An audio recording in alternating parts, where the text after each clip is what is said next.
शुरुआत की। पेश है आपकी मनपसंद न्यूज बुलेटिन गाजियाबाद हलचल। दिल्ली पुलिस ने शुक्रवार देर रात धौला कुआं के पास से आईएसआईएस के एक आतंकी को गिरफ्तार किया है। यह आतंकी दिल्ली में किसी बड़ी वारदात को अंजाम देने आया था। आतंकी ने खुद को कभी गाजियाबाद तो कभी बलरामपुर का निवासी बताया। देश की राजधानी दिल्ली को दहलाने की साजिश को दिल्ली पुलिस ने नाकाम कर दिया है। दिल्ली में आईएसआईएस का आतंकी आईईडी के साथ गिरफ्तार किया गया है। धौला कुआं से करोल बाग के बीच रास्ते में रिज रोड पर दिल्ली पुलिस की स्पेशल सेल और आतंकी के बीच मुठभेड़ हुई, जिसके बाद आतंकी को गिरफ्तार किया गया है। दिल्ली पुलिस ने उसे अदालत में पेश किया, जिसके बाद उसे 8 दिन की पुलिस रिमांड पर भेज दिया गया है।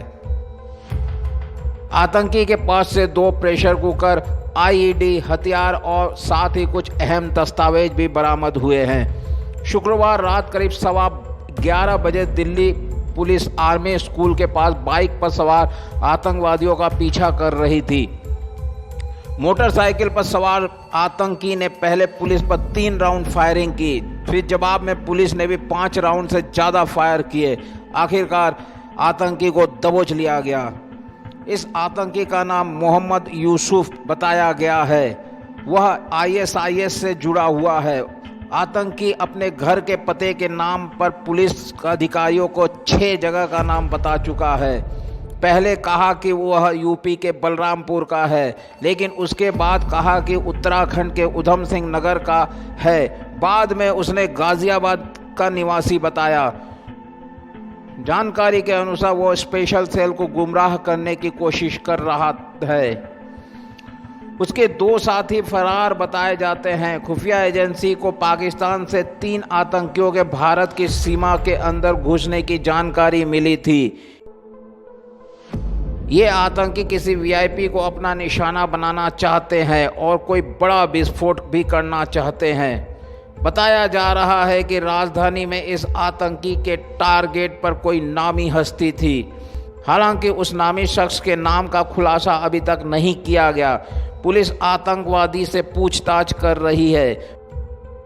पुलिस यह पता लगाने की कोशिश कर रही है कि उसके और उसके दूसरे साथी दिल्ली में कहां मौजूद है। आतंकियों के साथ हुई मुठभेड़ के बाद बुद्ध जयंती पार्क के रिज इलाके में भारी संख्या में सुरक्षा बलों को तैनात कर दिया गया है। एनएसजी कमांडो को भी लगाया गया है। वहीं आईएसआईएस से जुड़े आतंकी को गिरफ्तार करने के बाद से नोएडा और गाजियाबाद में भी पुलिस को अलर्ट घोषित कर दिया गया है। शनिवार सुबह से ही नोएडा और गाजियाबाद बॉर्डर पर यातायात पुलिस के साथ सिविल पुलिस विशेष चेकिंग अभियान चला रही है। ब्यूरो रिपोर्ट, युग करवट न्यूज। केंद्रीय स्वास्थ्य मंत्री डॉक्टर हर्षवर्धन ने शनिवार को एनडीआरएफ की 8वीं बटालियन के अस्पताल का उद्घाटन किया। इस दौरान उन्होंने देश में कोरोना से बचाव के लिए किए जा रहे सामूहिक प्रयासों की सराहना की और कहा कि भारत जल्द ही कोरोना की वैक्सीन बना लेगा।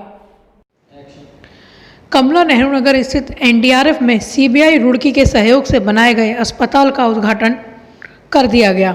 अस्पताल का उद्घाटन केंद्रीय स्वास्थ्य मंत्री डॉक्टर हर्षवर्धन ने किया। उद्घाटन के बाद उन्होंने कहा कि भारत जल्द ही कोरोना की वैक्सीन बना लेगा। उन्होंने कहा कि सरकार का कोई भी अस्पताल ऐसा नहीं बचा जिसने कोविड-19 से बचाव के लिए अपने को झोंक नहीं दिया। इस जंग में एनडीआरएफ ने भी इस बात का इंतजार नहीं किया कि कोई आपदा आएगी तभी हम इस जंग में कूदेंगे। लगभग 8 महीने पहले जब कोविड के दुनिया में आने का समाचार चीन के माध्यम से विश्व स्वास्थ्य संगठन के थ्रू दुनिया को और दुनिया में भी भारत को 7 जनवरी को मिला था,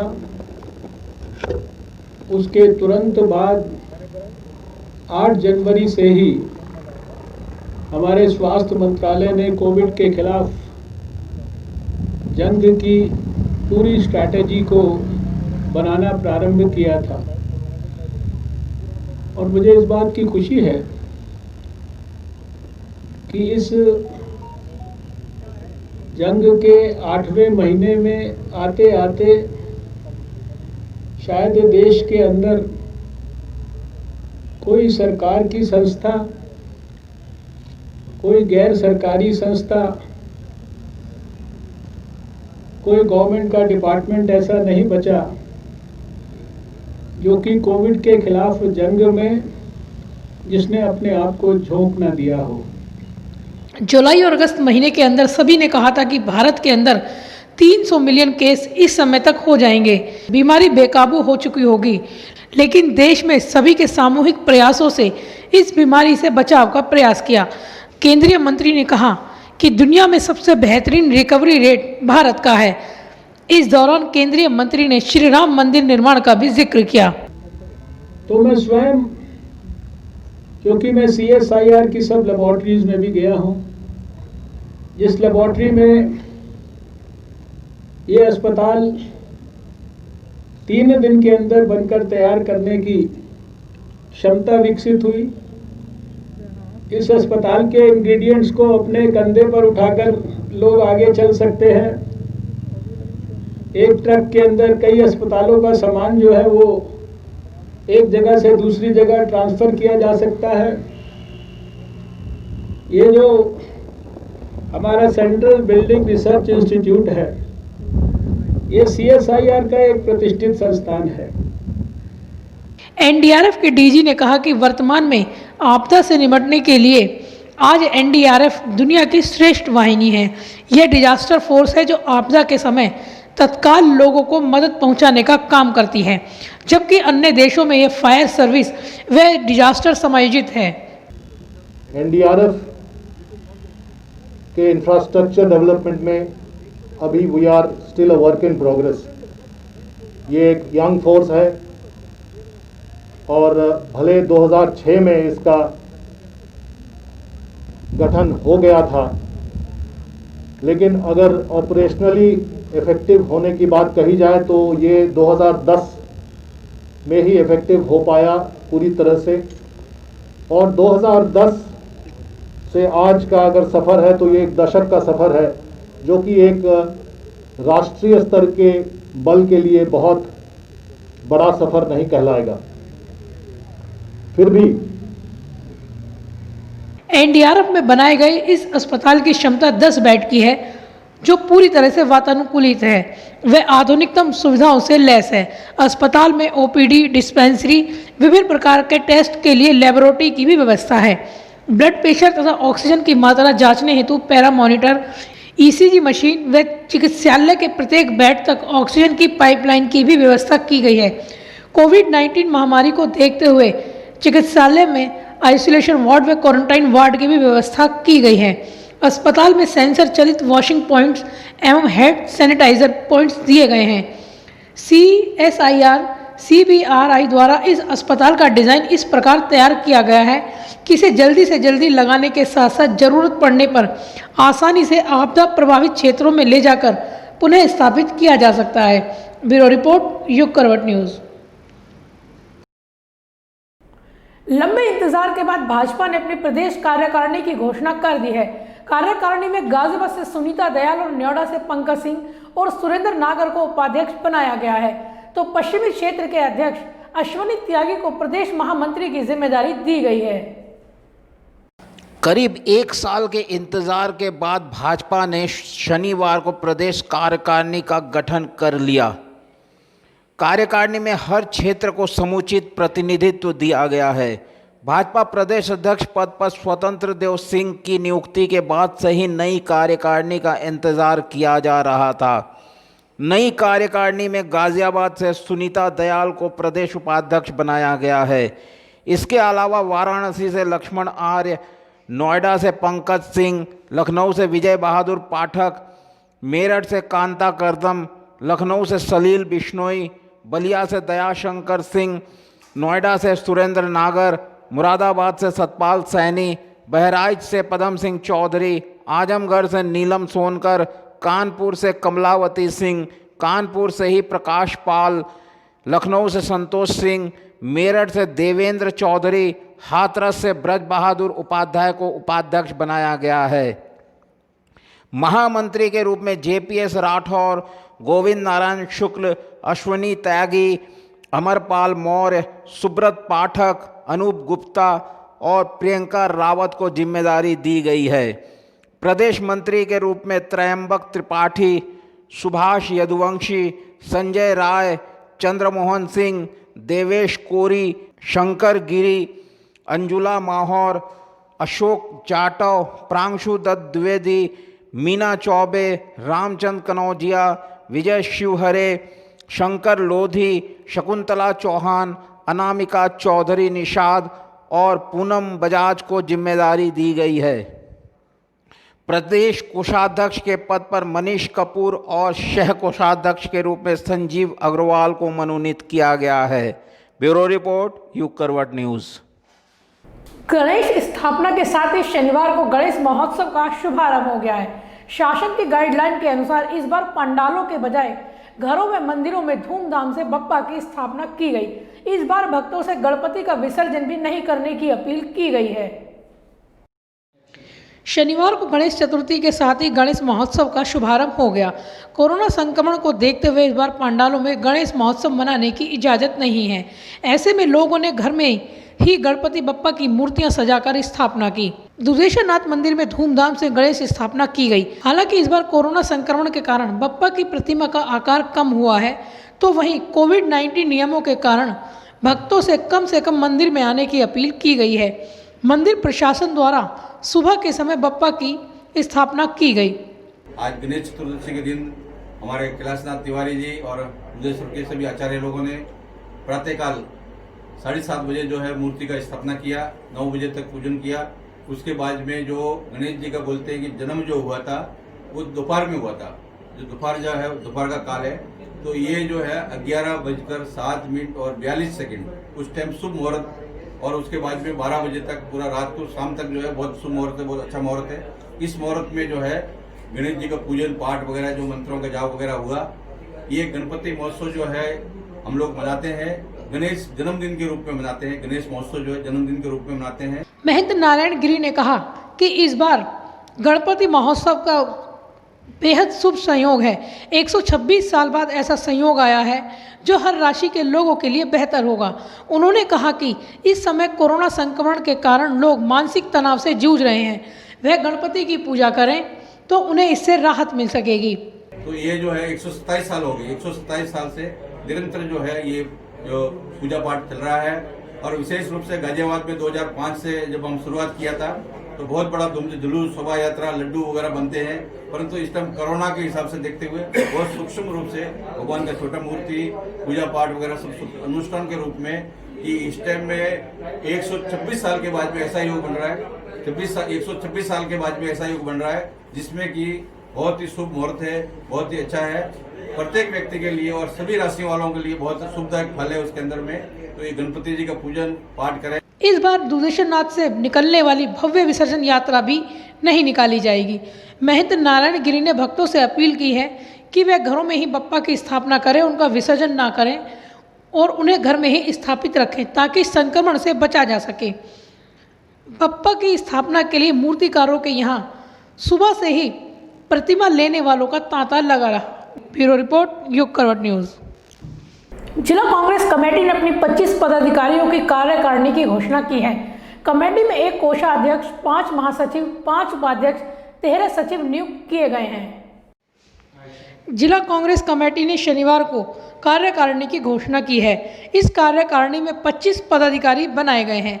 प्रदेश महासचिव एवं प्रभारी वीरेंद्र गुड्डू ने कहा कि कार्यकारिणी बनाने से पहले बाकायदा स्क्रीनिंग की गई है। कांग्रेस की नीतियों व जन समस्याओं को लेकर अब कार्यकर्ता सड़कों पर उतरेंगे। कि हमारा ब्लॉक स्तर का कार्यक्रम अगले 1 महीने के अंदर फाइनल हम लोग कर लेंगे, ब्लॉक अध्यक्ष से लेके, उसके बाद हम लोग न्याय पंचायत अध्यक्ष, उसके बाद ग्राम पंचायत अध्यक्ष। हम लोगों का जो टारगेट है अगले 2 महीने तक ग्राम पंचायत अध्यक्ष तक जाने का हम लोगों का प्रोग्राम है। प्रदेश महासचिव ने कहा है कि कोरोना संक्रमण के कारण इस बार कार्यकारिणी की घोषणा करने में थोड़ी देर हुई है, लेकिन इस काल में भी नवनियुक्त पदाधिकारियों ने जन सेवा करने में कोई कसर नहीं छोड़ी और उन्होंने प्रवासी श्रमिकों के लिए बहुत काम किया। हम लोग कमेटी की तरफ फाइनल करने की तरफ जा ही रहे थे, तभी कोरोना जैसी महामारी बीच में आई, जिसके चलते पूरे देश में हर आदमी अपने घर में बैठ गया। लेकिन उस समय भी हमारे पार्टी के पदाधिकारियों ने, जो अभी नवनियुक्त हुए हैं, उन्होंने जनसेवा करने का कार्य किया। लगातार जो प्रवासी मजदूर यहाँ से दिल्ली से गाजियाबाद से जा रहे थे, उनको चाहे नाश्ते का हो, चाहे खाने का हो, चाहे उनको भिजवाने का, कहीं उनको अपने गंतव्य भिजवाने का अरेंजमेंट हो, वो सब हम लोगों के साथियों ने किया। जिला कार्यकारिणी में 25 पदाधिकारी बनाए गए हैं, जिसमें कोषाध्यक्ष, 5 उपाध्यक्ष, 5 महासचिव और 13 सचिव नियुक्त किए गए हैं। कांग्रेसी नेताओं ने कहा है कि संगठन को मजबूत करना उनकी प्राथमिकता होगी। ब्यूरो रिपोर्ट, युग करवट न्यूज़। नोएडा पुलिस ने एक ऐसे गिरोह के 4 सदस्यों को गिरफ्तार किया है जो फर्जी कंपनियां खुलवाने के नाम पर लोगों से ठगी करते हैं। पुलिस ने इनके पास से 2 करोड़ रुपए मूल्य का सोना बरामद किया है। इनके पास से मर्सिडीज समेत 5 लग्जरी गाड़ियां भी बरामद की गई हैं। नोएडा की थाना फेज 3 पुलिस ने कई फर्जी कंपनियां बनाकर करोड़ों की ठगी करने वाले एक गैंग के 4 लोगों को गिरफ्तार किया है। पुलिस ने इनके पास से 5 लग्जरी कार, करीब 2 करोड़ रुपए का सोना, 3 फ्लैट के दस्तावेज, लैपटॉप, फर्जी दस्तावेज और फर्जी पैन कार्ड आदि बरामद किया है।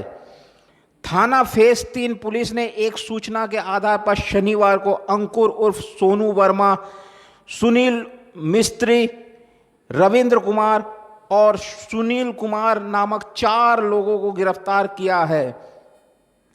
इनके पास से एक मर्सिडीज कार सहित 5 लग्जरी कार, 3 फ्लैट के दस्तावेज, करीब 2 करोड़ रुपए का सोना बरामद किया गया है।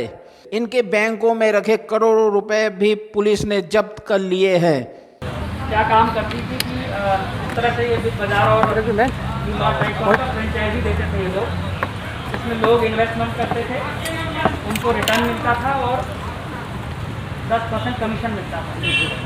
तो हमारे पास कुछ कंप्लेंट्स आई थी कि हाइपर मार्ट के नाम से जो है वो हमसे पैसा लिया गया और ना ही फील्ड में हमारी कोई फर्म खोली गई, आउटलेट खोला गया और ना ही रिटर्न किया गया। तो इसमें हमारे यहाँ 8 FIR दर्ज हुई इस प्रकरण में। 22 लोगों ने हमें और कंप्लेन की। डीसीपी ने बताया कि देश के कई शहरों में फर्जी कंपनियां बनाकर लोगों को ठगते हैं। ये लोग फर्जी कंपनियां बनाकर विभिन्न लोगों को फ्रेंचाइजी देने के नाम पर पैसे लेते हैं। फर्जी दस्तावेज के आधार पर बैंक से लोन दिलाते हैं और सीधे साधे लोगों को अपने जाल में फंसाकर उनसे ठगी करते हैं। ये काम ऐसे करते थे, मोडस ऑपरेंडी का आपने देखा होगा। 4 लोग इसमें गिरफ्तार हुए हैं। ये 4 लोग जो है क्यों मेंबर है बैंक के, और इसमें एक राजेश कुमार उर्फ राजेश अडवाणी उर्फ अरविंद गांधी उर्फ सोनू, सुनील उर्फ RK अडवाणी उर्फ रोहित वर्मा उर्फ राहुल गुप्ता उर्फ राहुल कुमार उर्फ विशाल उर्फ रॉबर्ट उर्फ ओम प्रकाश, और अभी हो सकता है कई और नाम भी और हर नाम से इसका आइडेंटिटी कार्ड, पैन कार्ड और बुलाया, उनके डॉक्यूमेंट्स लिए, फिर उनको as a director, as a employee, as a firm का मेंबर बना करके उनके नाम से बहुत सारे अकाउंट्स खोले और इस तरह से इन्होंने जो है, जो अभी तक हमारे नॉलेज में है। पकड़े गए लोगों के पास से पुलिस ने 100 से अधिक फर्जी दस्तावेज के आधार पर बनाए गए क्रेडिट कार्ड, 75 पैन कार्ड एवं भारी मात्रा में मोहरे बरामद किए हैं। इनके खाते में करोड़ों रुपए होने की जानकारी पुलिस को हाथ लगी है। ब्यूरो रिपोर्ट, युग करवट न्यूज़। गाजियाबाद में साप्ताहिक लॉकडाउन का असर होता नहीं दिख रहा है। नियमों को ताक पर रखकर शनिवार को लॉकडाउन के बाद भी दुकानें खोली जा रही हैं। नियमों की इस अनदेखी पर प्रशासन के अधिकारी भी चुप्पी साधे हुए हैं। हमारी टीम ने शनिवार को शहर में लॉकडाउन का जायजा लिया। कोरोना संक्रमितों की संख्या लगातार बढ़ रही है, लेकिन ऐसा लगता है कि इस वायरस के खिलाफ जंग अब कमजोर होती जा रही है। कोरोना के बढ़ते प्रकोप को थामने के लिए प्रदेश की योगी सरकार ने शनिवार और रविवार को पूर्ण लॉकडाउन का ऐलान कर रखा है, लेकिन शनिवार को शहर के कई बाजारों में दुकानें खुली थी। युग करवट की टीम ने शहर के कई बाजारों का जायजा लिया। इन बाजारों में ज़्यादातर दुकानें खुली रही। सरकार ने सिर्फ जरूरी सामान जैसे दूध, सब्जी और दवाई की दुकानों को ही खोलने की छूट दी है, लेकिन शनिवार को सभी तरह की दुकानें खुली रही। ब्यूरो रिपोर्ट, युग करवट न्यूज़। न्योड़ा पुलिस ने गोकशी के आरोप में 2 लोगों को गिरफ्तार किया है, जबकि इनके 5 साथी भागने में कामयाब रहे। शनिवार सुबह गोकशी करने एक्सप्रेस वे पर पहुंचे थे, तभी पुलिस ने इनको पकड़ लिया। नोएडा के एक्सप्रेसवे पुलिस ने शनिवार को तड़के गोकशी की नीयत से घूम रहे 2 बदमाशों को हिरासत में लिया है। उनके 5 साथी मौके से भाग गए हैं। एक्सप्रेसवे पुलिस को सूचना मिली थी कि कुछ लोग गोकशी करने की नीयत से एक्सप्रेसवे के आसपास घूम रहे हैं। इस बारे में डीसीपी जोन प्रथम राजेश एस ने पूरी जानकारी दी। चेकिंग चल रही थी। चेकिंग के दौरान एक कैंटर गाड़ी चेकिंग को समय ना रुकते हुए तेज़ी से निकल गई थी। उसको पीछा करते हुए हमारा पुलिस की टीम ने संदिग्ध हालत में क्यों भाग रहे सोच के उसको रोक के पूछताछ किया, और इसमें रोकते समय कुछ लोग व्यक्ति भाग भी गए थे और 2 लोग पकड़े गए थे। ये 2 लोगों का पूछताछ में ये पता चल गया कि ये सभी लोग पशु तस्करी के लिए कैंटर गाड़ी से रात्रि में हाईवे में या कहीं गांव में जो भी पशु मिलती है उसको लाद के ये लोग दूसरा मुरादाबाद साइड में जाके कटवाते हैं। ब्यूरो रिपोर्ट, युग करवट न्यूज़। तो आज के लिए बस इतना ही। कल फिर मिलते हैं। और हाँ, गाजियाबाद और इसके आसपास की खबरों के लिए पढ़िए युग करवट न्यूज़पेपर और देखते रहिए गाजियाबाद हलचल। सब्सक्राइब कीजिए युग करवट। नमस्कार।